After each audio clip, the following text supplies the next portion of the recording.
Hello দর্শক শ্রোতা, আসসালামু আলাইকুম। আশা করি সকলেই ভালো আছেন। দর্শক শ্রোতা, যারা ফেসবুক প্রোফাইল ব্যবহার করেন এবং ফেসবুক প্রোফাইল থেকে ইনকাম করতে চান, তাদের ক্ষেত্রে আপনার ফেসবুক প্রোফাইলের নেম এবং ইউজার নেম এই দুইটা জিনিস কিন্তু পারফেক্টলি থাকা প্রয়োজন। না হলে পরবর্তীতে অ্যাপ্লিকেশন করলে বা মনিটাইজেশনের জন্য কোনো ধরনের পেমেন্টের জন্য আপনি কিন্তু সেটা করতে পারবেন না। এখন অনেকে বলতে পারে, ভাই ফেসবুকের ইউজার নেমটা আমরা কিভাবে চেঞ্জ করবো বা সেটা পাবোই বা কোথায়? তাহলে আমি আপনাদের জন্য আছি, আমি আপনাদেরকে দেখিয়ে দিচ্ছি। ফেসবুকে যখন আমরা যাব, তারপর আমরা যদি আপনাদেরকে একটা জিনিস দেখাচ্ছি, আমি আমার প্রোফাইল পিকচার ক্লিক করলাম, তারপর এখান থেকে থ্রি লাইনে বা থ্রি ডটে ক্লিক করার পরে এখান থেকে আমি একটু নিচে আসবো। তো নিচে আসার পরে এখানে কপি প্রোফাইল লিংক, এইটার উপরে ক্লিক করার পরে আমাদের যে লিঙ্কটা প্রোফাইলের কপি হয়, সেই লিঙ্কটা আসলে কিরকম হয় মূলত আমি আপনাদেরকে একটা উদাহরণ দেখিয়ে দিচ্ছি যে আমার প্রোফাইলের লিঙ্কটা কিরকম। আমি এখান থেকে চলে যাব, তারপর আমি এখান থেকে আপনাদেরকে যে কোনো একটা জায়গায় পেস্ট করে দেখাচ্ছি জিনিসটা। ধরুন সিম্পলি আমি আমার মেসেজ অ্যাপসটাতে চলে গেলাম, এখানে আমি একটা মেসেজ স্টার্টের চ্যাটে ক্লিক করে একটা মেসেজ করব। তো আমি এখানে ধরুন ওইটাই জিনিসটাই পেস্ট করলাম। দেখুন এখানে আমার প্রোফাইলের প্রথমে কিছু অংশ দেখাচ্ছে, তাই না? কিছু অংশ দেখাচ্ছে রাকিব অলওয়েজ অন ফায়ার, এইটা আছে, প্লাস ফেসবুকের যেই .com ওয়ে রয়েছে, এবং এখানে এই পাশে আপনারা দেখতে পারবেন ফেসবুকের যে মিক্স বেটিড সিস্টেম রয়েছে, এই দুইটা কিন্তু আমার দুই পাশে অ্যাড করা হয়েছে। বাট মূলত লিঙ্ক কিন্তু এটাই, ইউজার নেমটাই হলো মেইন বিষয়। একটা প্রোফাইলের ইউজার নেম থাকতেই হবে, না হলে কিন্তু আপনার যে নামের সাথে ইউজার নেমের মিল না থাকলে আপনাকে খুঁজে পাবে না কেউ। আপনার প্রোফাইলের নাম একটা আর আপনার ইউজার নেম আর একটা, তো সেক্ষেত্রে একটা প্রবলেমে আপনি পড়বেন। তো এই ক্ষেত্রে আপনি যদি অ্যাটাচড হতে চান দর্শকের সাথে, যে আপনার নাম দিয়ে খুঁজুক, ইউজার নেম দিয়ে খুঁজুক, যে কোনো একটা জিনিস দিয়ে খুঁজলে সার্চ করে যেন আপনাকে পেতে পারে।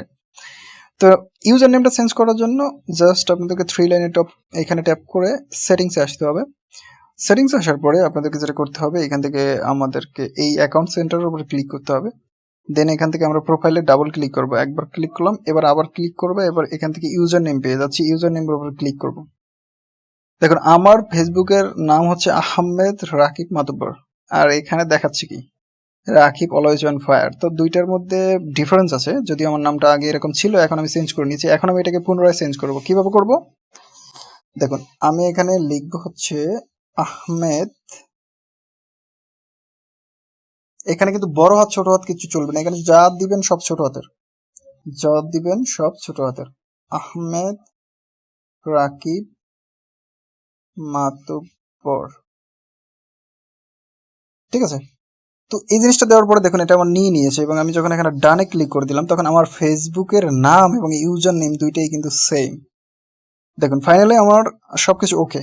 এবার কথা হলো যে আমার ফেসবুকের যে এর নামটা দেখতে পাচ্ছেন আহমেদ রাকিব মাতুব্বর, এটা হলো ফেসবুক প্রোফাইলের নেম, আর নিচে আহমেদ রাকিব মাতুব্বর এটা হলো আমার ফেসবুকের ইউজার নেম, মানে দুইটাই সেম। এখন আমাকে ইউজার নেম হিসেবে সার্চ করুক আর আমার ফেসবুকের নাম দিয়ে সার্চ করুক, খুব সহজেই একজন দর্শক খুঁজে পাবে। এবং আমি যখন আমার ফেসবুকের মনিটাইজেশনের জন্য অ্যাপ্লাই করব বা কোনো ধরনের ডকুমেন্ট সাবমিট করতে যাব, তখন আমার এনআইডি কার্ডেও same number same user ID তারা দেখে, সেম নেম দেখে খুব সহজেই সেটা ভেরিফাই করতে পারবে। না হলে অনেকের অনেক টাইম লেগে যায়, ভুল এনআইডি কার্ড দেয় বা এনআইডি কার্ডের সাথে ফেসবুকের নাম মিলে না, এই জন্য তারা কিন্তু অনেক সমস্যা পড়ে। তো ইউজার নেমটা একটা ফেসবুক অ্যাকাউন্টের জন্য খুব জরুরি, এবং আপনার পার্সোনাল ইউজার নেম যদি এভাবে সেট করে নিতে পারেন, তাহলে আপনার প্রোফাইলটার একটা প্রফেশনাল লুক থাকবে সব সময়, ঠিক আছে? প্রফেশনাল লুকটা থাকবে সব সময়, এবং একটা প্রোফাইলের ক্ষেত্রে ইউজার নেম অনেক অনেক গুরুত্বপূর্ণ।